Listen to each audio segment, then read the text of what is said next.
नमस्कार, मैं प्रभात कुमार विश्नोई, प्रवक्ता अर्थशास्त्र, राजकीय inter college Deori, online class में अपने सभी छात्र एवं छात्राओं का हार्दिक अभिनंदन करता हूं। आइए शुरू करते हैं अपनी आज की online class for class 12th। प्यारे बच्चों, नमस्कार। मैं अपने सभी छात्र छात्राओं का, अपने व्यूअर्स का ऑनलाइन क्लासेस में हार्दिक अभिनंदन करता हूं। आइए शुरू करते हैं आज की अपनी ऑनलाइन क्लास। आज का हमारा टॉपिक है मांग की मूल्य सापेक्षता अथवा मांग की कीमत लॉज, अंग्रेजी में elasticity of demand, price demand, elasticity of price demand.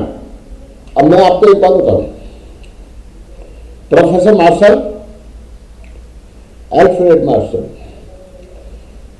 ये विचार जो है मांग की लॉज का विचार अर्थशास्त्र के लिए उनके अमूल्य देन है। बहुत ही महत्वपूर्ण है ये। इसके महत्व की पर हम चर्चा बाद में करेंगे, लेकिन आपने इससे पहले मांग का नियम पढ़ा है। मांग का नियम एक गुणात्मक कथन है। कैसा कथन है? गुणात्मक। मांग का नियम कैसा कथन है? गुणात्मक कथन है। गुणात्मक कथन का मतलब हुआ कि मांग का नियम ये बताता है कि अन्य बातें समान रहने पर किसी वस्तु की मांग में, अन्य बातें समान रहने पर किसी वस्तु के मूल्य में वृद्धि होने पर, अन्य बातें समान रहने पर किसी वस्तु के मूल्य में वृद्धि होने पर उसकी मांग जो है क्या होती है? कम हो जाती है। क्या हो जाती है? कम हो जाती है। और मूल्य में जो है कमी आने पर मांग बढ़ जाती है। अर्थात मांग का नियम क्या है? इस प्रवृत्ति का द्योतक है कि मूल्य बढ़ता है तो मांग कम होती है और मूल्य कम होता है तो मांग बढ़ती है। देखिए, एक ये मैं चित्र बना रहा हूं। ये चित्र है, इसको शायद आप जानते होंगे। आपने अगर नहीं जाना तो मैं बता दूंगा आपको, ठीक है? और मुझे बताना आप जानते हो या नहीं जानते हो।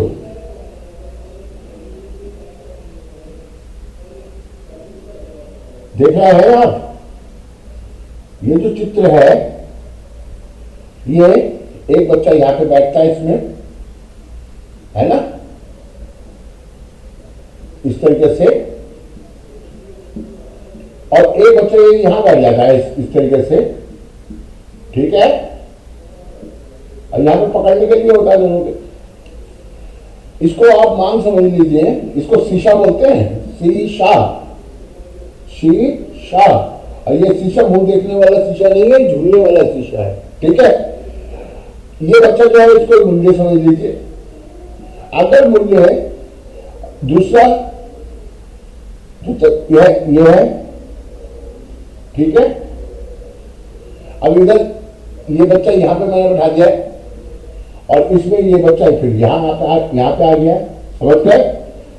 अब देखिए, ये तो है मूल्य इस साइड में और ये है मांग, ठीक है? अगर मूल्य कम होता है तो मांग ऊपर हो जाती है, बढ़ जाती है। और यदि मूल्य बढ़ता है यानी ऊपर की साइड में जाता है तो मांग नीचे की साइड में आती है। ये शीशे पर दोनों बच्चे ऐसे झूलते रहेंगे। इसको और अच्छा करके देख लीजिए आप। ये शीशा है, ये मूल्य, सॉरी ये मांग, ठीक है? ये मांग और इधर ये मूल्य और इधर ये है क्या? मांग। और इधर क्या है? ये मूल्य। अगर मूल्य कम होगा तो मांग ऊपर हो जाएगी यानी बढ़ जाएगी, और यदि मूल्य ऊपर जाएगा तो मांग घट जाएगी अर्थात नीचे आएगी।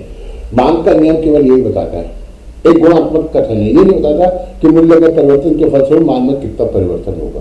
अंडरस्टूड? समझ में आ गया?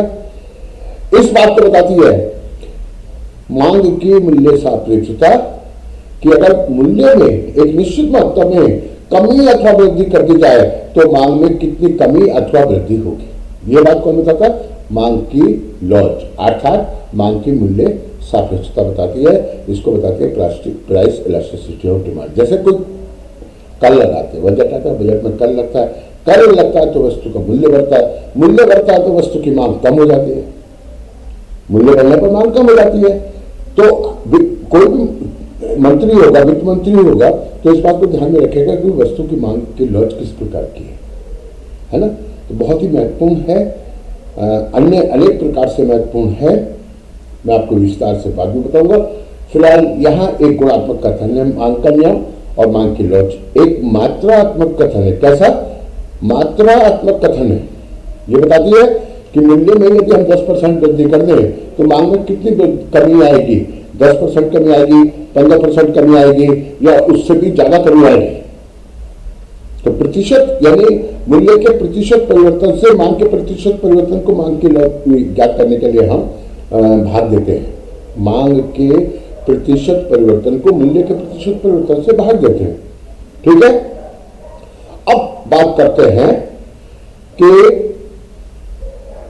मांग की मूल्य सापेक्षता की परिभाषा क्या है। तो सबसे पहले मार्शल की परिभाषा। प्यारे बच्चों, इससे पूर्व भी मैंने इस पर एक वीडियो बनाकर डाला। इंटरमीडिएट बोर्ड परीक्षा के लिए ये क्वेश्चन बहुत ही महत्वपूर्ण है। क्या है क्वेश्चन? क्वेश्चन है मांग की मूल्य सापेक्षता का क्या अभिप्राय है, यह कितने प्रकार की होती है। दूसरे शब्दों में मांग की लॉज से आप क्या समझते हैं, मांग की लॉज को परिभाषित कीजिए, मांग की कीमत लॉज की परिभाषा दीजिए और इसकी श्रेणियां बताइए, अर्थात मांग की लॉज कितने प्रकार की होती है। ठीक है। एक और क्वेश्चन, ये क्वेश्चन तो हो गया। एक और क्वेश्चन, मांग की लॉज को परिभाषित कीजिए तथा इसके मापन की विधियां लिखिए। मापन की विधियां, मापन की 3 विधियां हैं। कुल व्यय रीति है, ठीक है, कुल व्यय रीति, कुल खर्च रीति। दूसरा है आनुपातिक विधि, इसको हम फलक्स की प्रतिशत रीति भी कहते हैं। और तीसरा है यानी कि रेखा गणितीय विधि, ज्यामितीय विधि। तो यानी 3 विधियों से मांग के मूल्य सापेक्षता को ज्ञात किया जाता है। ये जो है मांग के लॉज के मापन की विधियां हैं, इनको भी लास्ट में समझेंगे। आइए शुरू करते हैं फिर से मांग के लॉज की परिभाषा। भी मैं बताता हूं आपको मार्शल ने क्या कहा है।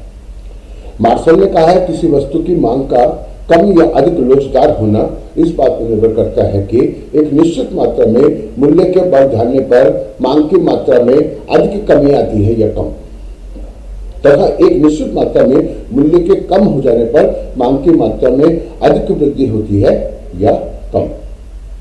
तो ये परिभाषा आप अपने पुस्तक से इस वीडियो को देखकर याद कर लीजिए। मार्शल की बहुत सुंदर परिभाषा है, एक बार फिर से दोहरा देता हूँ। मूल्य में एक निश्चित मात्रा में वृद्धि होने पर मांग की मात्रा में अधिक कमी आती है या कम, तथा मूल्य में एक निश्चित मात्रा में कमी होने पर मांग की मात्रा में अधिक वृद्धि होती है या कम। अब हम श्रीमती जॉन रॉबिन्सन की परिभाषा की बात करते हैं। श्रीमती जॉन रॉबिन्सन बहुत महत्वपूर्ण है और बहुत ही प्रसिद्ध अर्थशास्त्री हैं। इन्होंने जो कहा है, क्या कहा है, मांग की लॉज का विचार किसी उपज या उत्पादन पर मूल्य में होने वाले प्रतिशत परिवर्तन के फलस्वरूप मांग में होने वाले प्रतिशत परिवर्तन को मूल्य के प्रतिशत परिवर्तन से भाग देकर ज्ञात किया जा सकता है। इसको दूसरे प्रकार से इस प्रकार से कह सकते हैं कि मांग की लॉज का विचार किसी उपज अथवा उत्पादन पर मूल्य के अनुपातिक परिवर्तन से मांग के अनुपातिक परिवर्तन को भाग देकर ज्ञात की जाती है।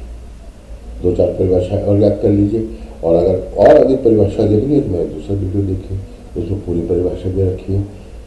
अब मैं आपको बताता हूँ कि मूल्य बढ़ता है तो मांग मूल्य जिस अनुपात में बढ़ता है, मांग में किस अनुपात में वृद्धि हो रही है या कमी हो रही है, या मांग में कोई वृद्धि अथवा कमी नहीं हो रही है ना। तो ये जो बात है इसी को हम कहेंगे मांग की लॉज की श्रेणियाँ। चलिए, पहली बात, मांग की लॉज की 5 श्रेणियां हैं। 5। पहली है पूर्णतया मूल्य सापेक्ष मांग या पूर्णतया लोचदार मांग, ठीक है। दूसरा है अत्यधिक लोचदार मांग या अत्यधिक मूल्य सापेक्ष मांग। तीसरा है मूल्य सापेक्ष मांग या लोचदार मांग। चौथा है बेलोचदार मांग या मूल्य निरपेक्ष मांग। पांचवा है पूर्णतया बेलोचदार मांग या पूर्णतया मूल्य निरपेक्ष मांग। अब देखिए मैं निरपेक्ष भी कह रहा हूं, ठीक है, और बेलोचदार भी बोल रहा हूं। बेलोचदार का मतलब निरपेक्ष और लोचदार का मतलब सापेक्ष।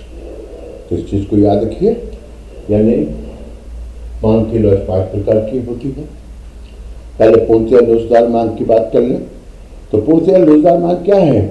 देखिए, जब किसी वस्तु के मूल्य में तनिक भी परिवर्तन न होने पर उसकी मांग में अनंत परिवर्तन हो जाता है, अर्थात मूल्य अपनी जगह पर स्थिर रहता है, मूल्य में कोई कमी अथवा वृद्धि नहीं होती, मूल्य स्थिर रहता है और मांग में अनंत परिवर्तन हो जाते हैं। तो ऐसी मांग को पूर्णतया लोचदार मांग कहते हैं। आइए इसे रेखा चित्र के द्वारा समझते हैं। ये जो आपने देखा ये रेखा चित्र मैंने इधर बना रखा है, ठीक है। ये जो रेखा चित्र है इसमें ओ वाई अक्ष है, ये पूर्णतया लोचदार मांग, पूर्णतया मूल्य सापेक्ष मांग, ठीक है, पूर्णतया मूल्य सापेक्ष मांग। देखिए मूल्य जो है ओपी के बराबर है, यानी यहां से लेकर यहां तक ये मूल्य है और ये ओपी के बराबर है, ठीक है। इस मूल्य पर मांग ओ एक्स के बराबर हो जाती है, कभी तो इतनी हो जाती है, ठीक है, कभी घट जाती है, इतनी रह जाती है और कभी इतनी हो जाती है। यानी मूल्य में कोई परिवर्तन नहीं होगा, मूल्य अपनी जगह पर स्थिर है। मांग कभी इतनी, कभी इतनी, कभी इतनी, यानी मांग में कभी 100% वृद्धि हो रही है, कभी 100% कमी आ जा रही है। तो इस प्रकार की जो मांग की मूल्य सापेक्षता है इसको हम पूर्णतया लोचदार मांग कहते हैं। और इसे सूत्र के रूप में ईडी बराबर इंफिनिट, ये चित्र, ये जो रेखा चित्र है, ये जो प्रतीक हमने बनाया, ये इंफिनिट, ईडी बराबर इंफिनिट लिखा गया है, अर्थात मांग की मूल्य सापेक्षता अनंत। और ये जो मांग वक्र है, डीडी मांग वक्र, ये कैसा मांग वक्र है? ये आधार रेखा के समांतर है। ये ओ एक्स अक्ष है जिसमें एक्स वस्तु की मांग की मात्रा हमने प्रदर्शित किया है और इसके ठीक समांतर ये मांग वक्र है, ठीक है। ये जो मांग वक्र है आधार रेखा के ठीक समांतर है और इस रेखा को हम कितनी दूरी तक खींच सकते हैं? जैसे एक रेखा मैं खींच रहा हूं, ये रेखा मैं खींच रहा हूं, कितनी दूरी तक खींच सकता हूं? अनंत दूरी तक खींच सकता हूं, ठीक है।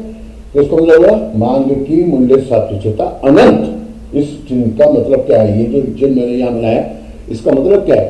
अनंत, इंफिनिट। अब यहां पे देखिए, जो ये मांग वक्र है, ये मांग वक्र पूर्ण प्रतियोगिता में पाया जाता है। पूर्ण प्रतियोगिता का जो मांग वक्र होता है आधार रेखा के ठीक समांतर होता है। एग्जाम में क्वेश्चन आता है पूर्ण प्रतियोगिता की स्थिति में एम आर वक्र, ए आर वक्र बनाइए, अर्थात मांग वक्र बनाइए। तो देखिए एम आर वक्र भी यही होगा, ए आर वक्र भी यही होगा, मूल्य रेखा भी यही है और डीडी मांग वक्र भी यही है।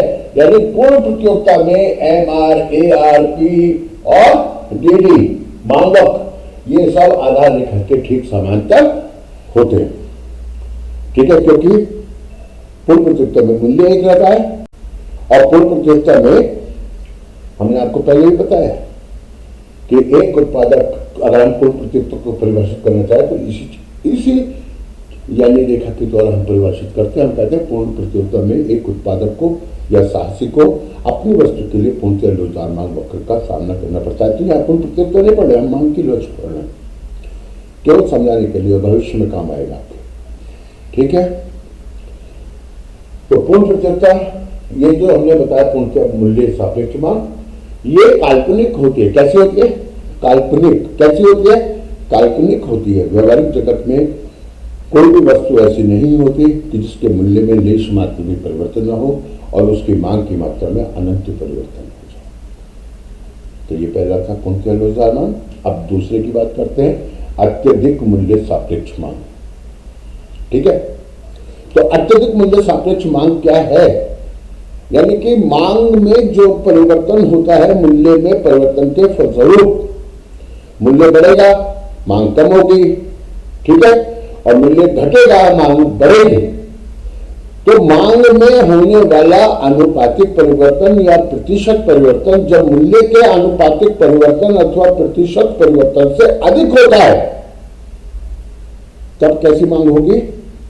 अत्यधिक लोचदार होगी। जैसे मूल्य में 10% परिवर्तन हो रहा है, ये पी है, पी में कितना परिवर्तन? 10%, और ये क्यू है, क्यू में कितना परिवर्तन? 30%, ठीक है। तो सूत्र क्या है? सूत्र इसका जो हम मांग की लॉस को मापते हैं आनुपातिक वृद्धि का सूत्र है ईडी, ये बराबर होता है delta Q upon delta P. अब इसमें हम 30 को 10 से भाग करेंगे, 30 मांग में परिवर्तन है और 10 मूल्य में परिवर्तन है, 10% मूल्य का परिवर्तन, 30% मांग का परिवर्तन, एक शून्य से शून्य काट देंगे, आंसर आएगा 3, और ये 3 जो है 1 से अधिक है, इसलिए हमने यहां लिखा है ईडी ग्रेटर देन 1, मांग की मूल्य सापेक्षता 1 से अधिक है ना, 3 1 से अधिक है ना। अगर मूल्य में 30 यानी 10% परिवर्तन होगा, मांग की मात्रा में 30% परिवर्तन हो रहा है, तो मांग वक्र किस प्रकार का होगा? मांग की लॉस कैसी होगी? अत्यधिक मूल्य सापेक्ष मांग होगी।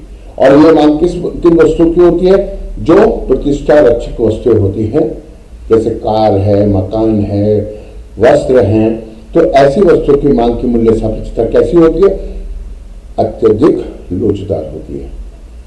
इनके मूल्य में जरा सी कमी आती है, इनकी मांग बहुत बढ़ जाती है, और मूल्य थोड़ा सा कम होता है, मांग बहुत ज्यादा घट जाती है। तो समझ में आ गया होगा, प्रतिष्ठा रक्षक वस्तुओं की या विलासिता संबंधी वस्तुओं की मांग की मूल्य सापेक्षता अत्यधिक लोचदार होती है। अब हम आगे जो इसके 3 प्रकार हैं उन पर चर्चा करेंगे। तो तीसरा प्रकार है लोचदार, मांग की लोच, कीमत लोच, इसको हम कहेंगे, यानी कि मूल्य सापेक्ष मांग। आइए इसकी व्याख्या करते हैं रेखा चित्र के द्वारा। तो बच्चों, ये पूर्णतः मूल्य सापेक्ष मांग, अब ये जो क्या है, इसको हम कैसे डिफाइन करेंगे, कैसे इसकी परिभाषा देंगे? हम कहेंगे कि जब मूल्य में होने वाला अनुपातिक परिवर्तन अर्थात प्रतिशत परिवर्तन मांग में होने वाले अनुपातिक परिवर्तन के ठीक बराबर होता है। अर्थात अगर मान लीजिए मूल्य में 10% परिवर्तन हो रहा है और फलस्वरूप मांग में भी 10% परिवर्तन हो रहा है, या ये कहें कि मूल्य के 10% बढ़ने पर मांग 10% कम हो जा रही है और मूल्य के 10% कम हो जाने पर मांग 10% बढ़ जा रही है, अर्थात मांग में होने वाला अनुपातिक परिवर्तन मूल्य के अनुपातिक परिवर्तन के ठीक बराबर है, तो हम कहेंगे कि मांग की मूल्य सापेक्षता जो है कैसा है? मांग वक्र कैसा? मूल्य सापेक्ष मांग वक्र है। और मांग की मूल्य सापेक्षता किस प्रकार की है? इकाई के बराबर है। ये देखिए बच्चों, ईडी बराबर 1, अर्थात elasticity of demand equal to 1, मांग की मूल्य सापेक्षता 1 के बराबर। तो देखिए रेखा चित्र देख रहे हैं आप, इस रेखा चित्र में आप देखिए मूल्य जो है ये ओ वाई अक्ष पर हमने एक्स वस्तु के मूल्य को तथा ओ एक्स अक्ष पर एक्स वस्तु की मांग को प्रदर्शित किया है। अब यहां आप इसको देखिए, यहां पे मैं थोड़ा क्यू लिख देता हूं, ठीक है, ये क्यू और ये Q1, ये P1, ये P2, ठीक है। अब यहां पे देखिए Q2, मूल्य जो है OP के बराबर है, फलस्वरूप मांग कितनी है? मांग है OQ के बराबर। अब मूल्य में वृद्धि हो जाती है, मान लीजिए मूल्य यहां से बढ़कर यहां तक हो जाता है, अर्थात मूल्य में P2 के बराबर वृद्धि हो जाती है, मूल्य में P2 के बराबर वृद्धि हो जाती है, यहां से लेकर यहां तक। तो मांग में क्या होता है, मांग में कमी हो जाती है। पहले मांग कितनी थी, ओ क्यू, ओपी मूल्य पर मांग कितनी थी, ओ क्यू। अब मांग घटकर कितनी हो जाती है, ओ क्यू 2, अर्थात मांग में इतने के बराबर कमी आ जाती है। ये है डेल्टा क्यू और ये है डेल्टा पी। और ये अगर 10% है तो ये भी 10% है। और जब हम इसको ईडी बराबर delta Q upon delta P भाग करेंगे, 10 से 10 को भाग करेंगे तो आएगा 1, ईडी बराबर 1। समझ गए? तो यहां पर मांग की मूल्य सापेक्षता 1 इकाई के बराबर है। यही बात हम बताना चाह रहे हैं। मूल्य का अनुपातिक परिवर्तन मांग में होने वाले, यानी कि मूल्य के परिवर्तन के फलस्वरूप मांग में जो परिवर्तन हो जाए मूल्य के परिवर्तन के ठीक बराबर होता है, तो हम कहेंगे मांग जो है कैसी है, मूल्य सापेक्ष मांग है, अर्थात लोचदार मांग है। ठीक है?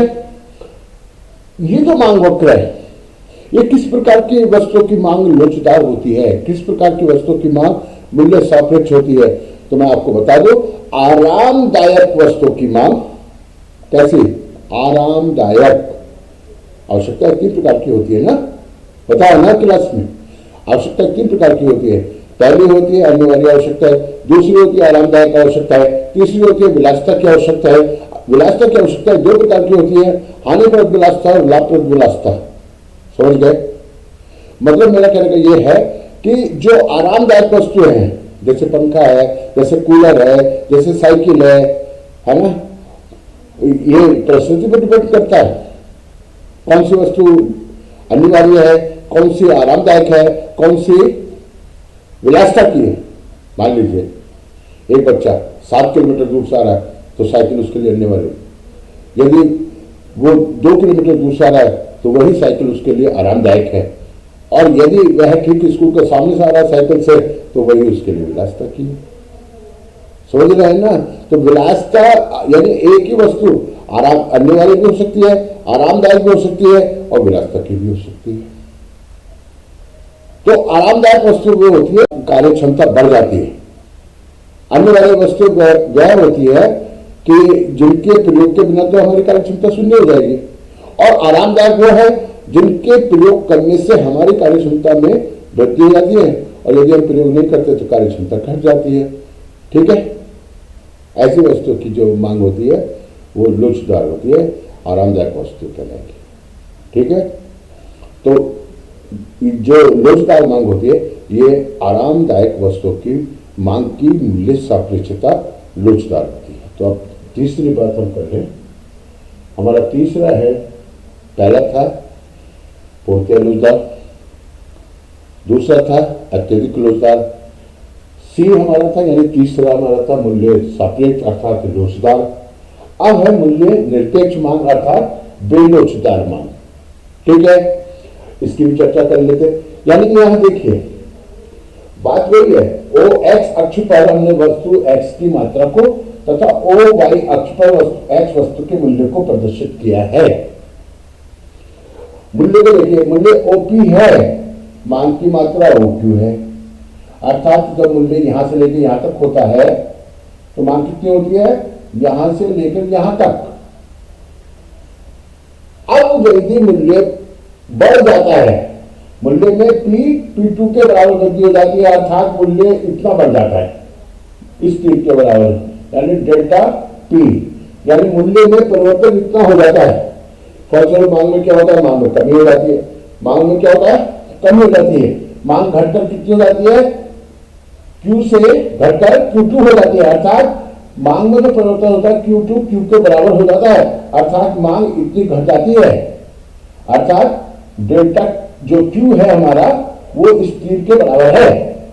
और यहां दोनों तीरों की कंपेयर करें, तुलना कीजिए, तो ये जो मांग में जो परिवर्तन हुआ है मूल्य के परिवर्तन से कम है, और यदि इसको हम 5% मान लें तो ये यहां से लेकर यहां तक ये 15 या 20% है। ठीक है? अब अगर हम मांग के मूल्य सापेक्षता को ज्ञात करना चाहते हैं तो फिर वही करना पड़ेगा, एडी बराबर delta Q upon delta P. तो ये होगा कितना, यानी कि मांग में परिवर्तन केवल 5%, मूल्य का परिवर्तन डेल्टा पी ये है 20%, यानी 1/4, 5×5 = 24, और इसको जो भाग करेंगे तो आएगा 0.25, अर्थात 1 से कम। तो हम यहां पे लिखेंगे ईडी यानी कि लेस देन 1, मांग की मूल्य सापेक्षता 1 से कम, ये लिखा हुआ है। ठीक है, तो प्राय जो अन्य वाली आवश्यकता की वस्तुएं होती हैं, जैसे नमक है, जैसे दालें हैं, जैसे गेहूं है, जैसे दवाइयां हैं, ठीक है ना, इस प्रकार की जितनी वस्तुएं जिनके बगैर हमारा जीवन ही संभव नहीं है, जैसे न्यूनतम कपड़ा, न्यूनतम भोजन और न्यूनतम आवास, यदि नहीं होगा तो क्या होगा, समझ जाइए। तो मतलब इस प्रकार की जो वस्तु होती है, अन्य वाली आवश्यकता की वस्तु होती है, और इनकी मांग बेरोजगार होती है, समझ गए। अब लास्ट जो प्रकार है इसका, वो है पूर्णतया बेरोजगार मांग। ठीक है, आइए इसको भी रेखा चित्र के द्वारा स्पष्ट कर देते हैं। ये रेखा चित्र पूर्णतया बेरोजगार मांग वक्र का है। देखिए, ये जो मांग वक्र होगा, ये मतलब पूर्णतया बेरोजगार मांग वक्र या पूर्णतया मूल्य निरपेक्ष मांग है क्या? यदि मूल्य में अनंत परिवर्तन होने पर भी मांग की मात्रा में लेश मात्र भी परिवर्तन ना हो, मूल्य के 100% बढ़ जाने पर मांग में होने वाला जो अनुपातिक परिवर्तन है 0 हो, 0%, या मूल्य के 100% कम हो जाने पर मांग में कोई परिवर्तन नहीं हो रहा, 0 है, वही है, जितनी थी उतनी है, समझ रहे हैं ना। जैसे मूल्य ओपी के बराबर, मांग की मात्रा ओक्यू के बराबर, मूल्य बढ़ जाए P2 के बराबर हो जाए, यानी कितना बढ़ जाए, P2 के बराबर बढ़ जाए, और मांग कितनी है, वही मांग है, मूल्य के घट जाए, मूल्य घट जाए, O2 के बराबर हो जाए, तब भी मांग वही है, अर्थात मूल्य में परिवर्तन हो रहा है, मांग में कोई परिवर्तन नहीं होता। ऐसी मांग पूर्णतया बेरोजगार मांग कहलाती है। ये भी काल्पनिक होती है और व्यवहारिक जगत में नहीं पाई जाती, इसका केवल सैद्धांतिक महत्व है। तो पूर्णतया बेरोजगार मांग में क्या होता है, यानी मूल्य में अनंत परिवर्तन होने पर भी मांग में होने वाला अनुपातिक परिवर्तन 0 होता है। तो ऐसे में क्या होगा, जब हम यानी ईडी को क्या करेंगे, ईडी बराबर delta Q upon delta P, ठीक है, delta Q upon delta P. तो यहां पर मांग का जो अनुपातिक परिवर्तन है 0 और मूल्य का अनुपातिक परिवर्तन है इन्फिनिट, है ना। मान लो मूल्य में 40% परिवर्तन हो रहा है या 100% परिवर्तन हो रहा है, तो 40 से भाग करोगे आप, अब 0 को 40 से भाग करोगे क्या आएगा, 0। ईडी बराबर कितना होगा, 0। ये मैंने यहां लिख दिया है, ईडी बराबर 0। मांग वक्र कैसा है, ओ वाई रेखा के ठीक समांतर है खड़ी रेखा, ठीक है। डी मांग वक्र है और मांग में कोई परिवर्तन नहीं हो रहा, मूल्य में अनंत परिवर्तन हो रहा है, इसलिए हम कह रहे हैं मांग की मूल्य सापेक्षता 0 के बराबर। व्यवहारिक जगत में, व्यवहारिक संसार में कोई भी वस्तु ऐसी नहीं होती जिसके मूल्य में अनंत परिवर्तन हो जाए और मांग में लेश मात्र भी परिवर्तन ना हो।